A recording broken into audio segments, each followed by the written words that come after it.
Hi guys, মই অৰ্চনা আৰু অৰ্চনাছ কিটচেনলৈ আপোনালোকক স্বাগতম জনাইছোঁ।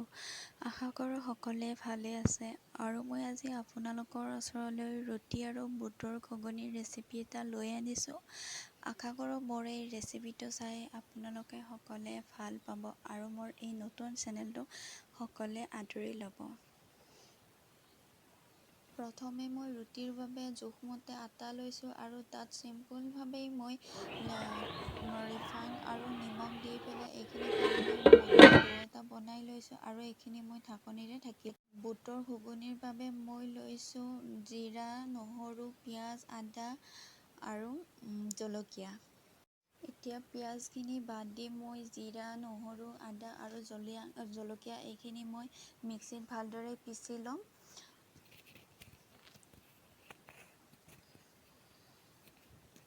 আৰু পিঁয়াজখিনি মই তেলতে দি দিম।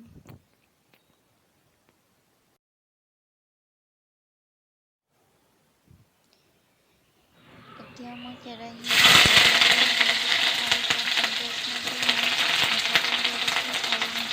গৰম হোৱাত পিঁয়াজ আৰু মই পিচি থোৱা মছলাখিনি দি দিছোঁ আৰু লগতে আন্দাজমতে নিমখ আৰু হালধিও দি দিছোঁ।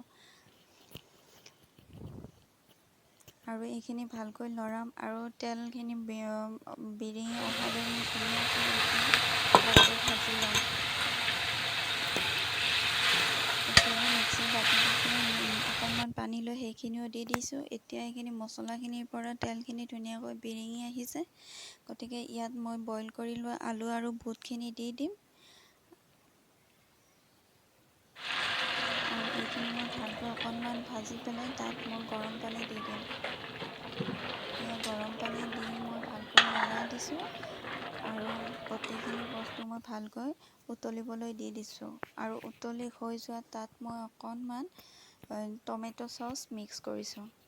এই টমেটো চচটো মিক্স কৰিলে যে বুটৰ ঘুগুনিকণ খাবলৈ বহুতেই সোৱাদ হয়।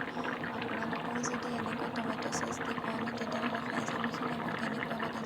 মই ৰুটিৰ বাবে আগতে মাৰি থোৱা আটাখিনি উলিয়াই লৈ সৰু সৰু টুকুৰা কৰি ভাগ কৰি লৈছোঁ আৰু ৰুটিবোৰ সৰু সৰু আকাৰ দি বেলি লৈছোঁ আৰু ইপিনে কেৰাহীখন গৰম হ'বলৈ দিছোঁ আৰু তাত এখন এখনকৈ ৰুটি দি গৈছোঁ। এতিয়া আপোনালোকে দেখিছেনে, এয়া ৰুটিখন ফুলি আহিবলৈ ধৰিছে। এয়া ধুনীয়াকৈ ৰুটিখন ফুলি আহিছে। ছাইডবোৰ হেঁচি দিম আৰু ধুনীয়াকৈ ৰুটিখন ওলটাই ভাজি ল'ম।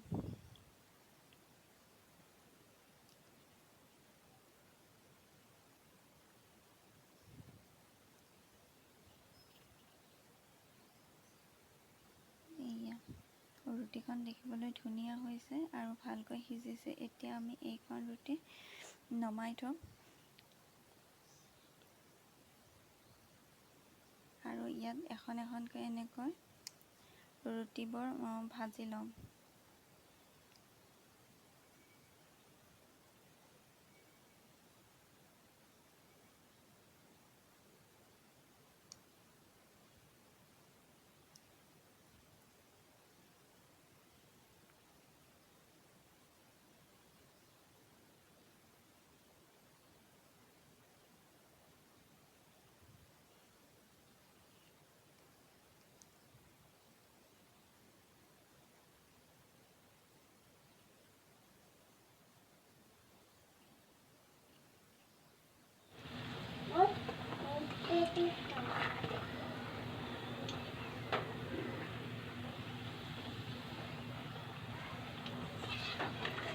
আৰু এটা কথা কৈ লওঁ, আপোনালোকে যদি মোৰ ভিডিঅ'টো চাই ভাল পাইছে তেতিয়াহ'লে ভিডিঅ'টোত এটা লাইক কৰিব, কমেণ্ট কৰিব আৰু ভিডিঅ'টো শ্বেয়াৰ কৰিব। আৰু যদি মোৰ চেনেলটো এতিয়ালৈ ছাবস্ক্ৰাইব কৰা নাই তেতিয়াহ'লে মোৰ চেনেলটো ছাবস্ক্ৰাইব কৰি ল'ব।